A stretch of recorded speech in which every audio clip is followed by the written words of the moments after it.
That's I try to piece it together. That's the only conclusion I can come up with. Yes, I completely agree with that. And by the way, there was a long piece and a huge article in the Financial Times desperately trying to find out whether, in fact, Russia can sustain the war. And they were going through all the various reasons and factors why perhaps it could and perhaps it couldn't.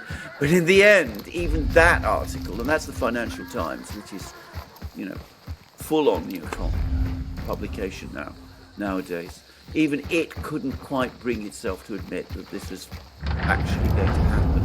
But you're absolutely right, that's what they're hoping for. But at the same time that they're hoping for it, and by the way, on missiles, the first reports, the first claims about the Russians running out of missiles, I read them in March of last year. That was a year ago. So I remember reading in the Daily Telegraph in March that they were running out of missiles, and soon after they said that they couldn't launch more missiles. The Russians were running out of missiles, and they couldn't make any more because the engines for these missiles were made in Ukraine. So because Ukraine wasn't providing these engines to put inside these missiles, which the Russians were then going to launch against Ukraine itself, well, that would mean that the Russians were going to run out of missiles. And I read articles like this. They've been going on about this story for ages. And the same with artillery. Russians are going to run out of artillery rounds, run out of tanks, run out of infantry fighting vehicles. And of course, it never happens. But that is the hope.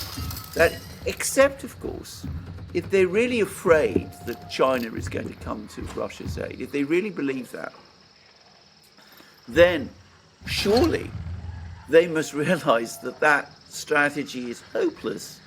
Because if Russia really does run out of weapons, but the Chinese are going to step in and provide them, and China's industrial capacity is greater than that of the US and Europe combined, well, what hope is there then?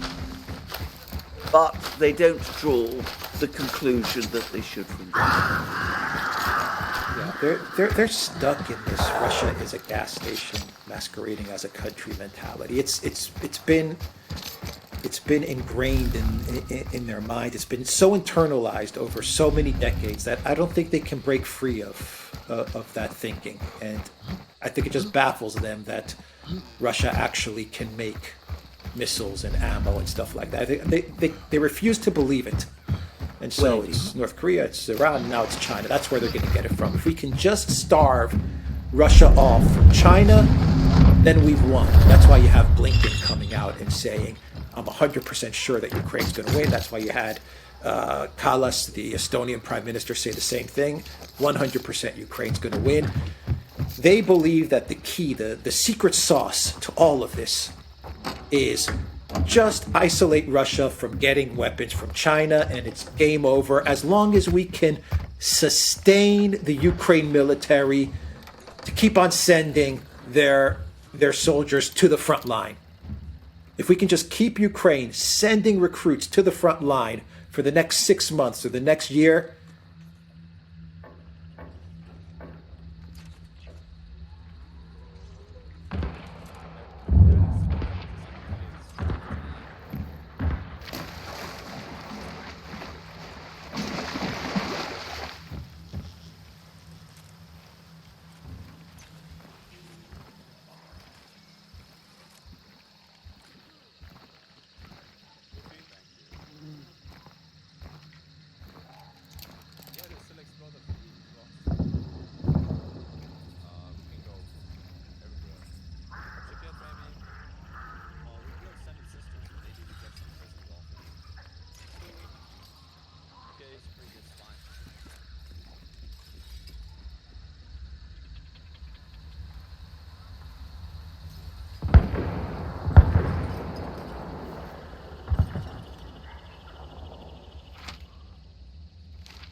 a gun with a Mosin at the normal distances where you fight in compounds and stuff like that, there is no bullet drop anymore. So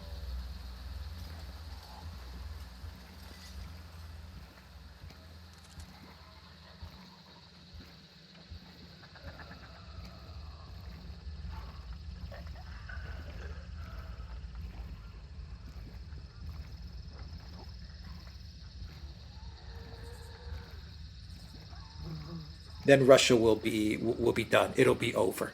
That's Yeah, how they're calculating this, and absolutely. I mean, I just think it just carries over from the thinking of the shock and awe sanctions, which is that Russia makes nothing, does nothing. It's just a gas station. exactly. Well, That's that's right. where this all originates from. Absolutely, and the other thing is now there's a massive plan apparently to try and stop imports of semiconductors into Russia. I was just reading about this in the Financial Times, looking around to try and choke off imports of semiconductors to Russia. Russia will import semiconductors from the Chinese. It's not going to be a problem for them. And I've already discussed semiconductors and production of semiconductors in Russia many times. I'm not going to go over that. But you're absolutely right. They are stuck. They're stuck on these themes. I mean, again, I was reading a long series of pieces in the Daily Telegraph that Russians are running out of the necessary technologies, the kit to do all of this. And, again, I remember at the start of last year, after the sanctions were imposed, when the sanctions didn't crater the Russian economy immediately, predictions that the Russian economy was going to implode in June. This is going to be the month where it was going to run out of spare parts. And June came and went, and in fact, the Russian economy began an industrial surge, which continues. But they don't want to see that, they can't see that, they can't acknowledge that, because if they acknowledge it, then 40 years, 30 years of talking about the country in the gas station, which doesn't make anything, something which, as you absolutely rightly say, they've internalized and has become hardwired to them. That is something that would be proved to be untrue, and they can't face it. Because if they do face it, if it turns out that Russia isn't a gas station, it does have industrial and technological capacities greater than they imagined, then of course the whole neocon project collapses at its first post. It's already failed in the Middle East. If it fails in Russia, then it's failed completely. And that isn't something that they can acknowledge or face up to. And that's why they're in denial about it, as ideologues always are. Yeah. Okay. Let's close out the video. Maybe talk about some of the geopolitical news. Yeah, I mean, We talked about the Munich Security Conference. We talked about Putin's speech to the Federal Assembly. We've talked about the Chinese trip to Moscow. We've talked about Biden and Kiev and Poland. There was Maloney, who made a trip to Kiev as well. There was Putin's big speech at. It wasn't his speech. He showed up to the big rally at the Luzhniki Stadium.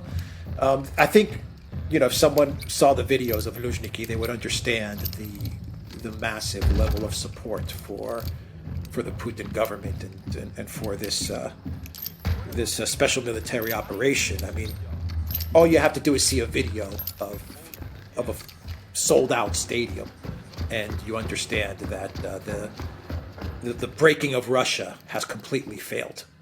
The sanctions policy, the trying to get people to turn against the Putin government, it's completely failed. Absolutely. All you have to do is look at a video of that rally, and someone understands. I don't think there'd be a politician in the U.S. that could sell out a stadium the size of Luzhniki. I don't think that would be possible. But any other geopolitical political news to discuss? I mean, the other big event is that they're now trying to put together some kind of a resolution in the General Assembly, the UN General Assembly, and they're finding it very difficult because apparently leaders from the global south are not keen on this resolution at all. And apparently it was intended to be basically a rehash of the original resolutions that were put forward a year ago. But they've had to be watered down in order to attract any kind of support at all. And this is becoming apparently something of an embarrassment altogether. And on top of that, the Chinese have proposed to the Security Council, the UN Security Council, and they've been the Russians have also joined. They're making demands for a resolution in the Security Council about the Nord Stream pipeline attacks. Now, you're not getting any reporting about this in the Western media, but again, the fact that the meetings of the Security Council that were supposed to be discussing this Chinese-Russian proposals about investigating the Nord Stream attacks, those meetings have been repeatedly postponed, which again makes me think that the West is finding it very difficult to hold support from non-aligned countries together on the Security Council itself. Of course, the West can always veto a resolution in the Security Council. The United States, Britain and France have the veto power. They won't want to be put in a position where that happens, where a draft resolution, receives 9 votes and the US, France and Britain have to veto it. That would be very embarrassing indeed. But the fact, as I said, that there's been these repeated postponements suggests that there's a possibility, and I suspect there's a huge amount of arms twisting, bribing, pressure, threats, and all kinds of things going on in the background to make sure that doesn't happen. We also have, real quick, we have the EU failing to agree on a 10th sanctions package. Yes. They'll get the sanctions package, but that's also been crumbling. And the EU, we talked about this about a week.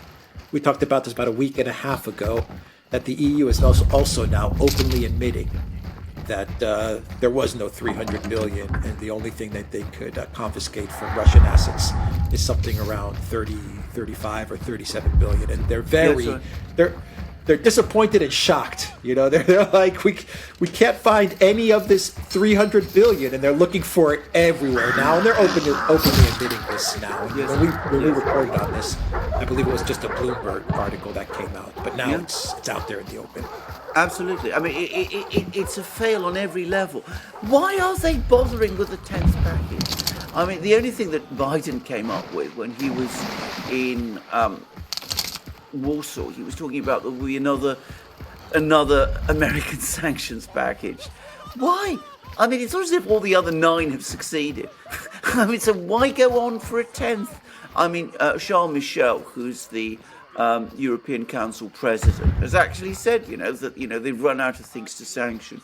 So why go on with this charade of coming up with sanctions and still more sanctions?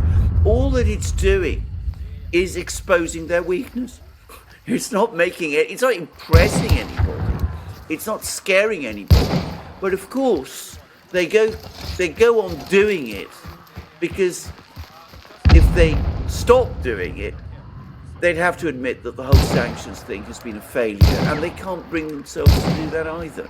So they go on with sanctions packages, more and more countries becoming increasingly skeptical. Orban is openly critical about this, but one gets the sense that behind the scenes others also have their doubts. But this show still has to go on the road. They still have to go on piling on more sanctions, even though nobody believes any longer that these sanctions are going to work. And the shock in all sanctions, the seizure of the Russian central bank's reserves, that failed. Now, remember, the Federal Reserve Board and the European Central Bank have actually said that if they'd been consulted about this, they'd have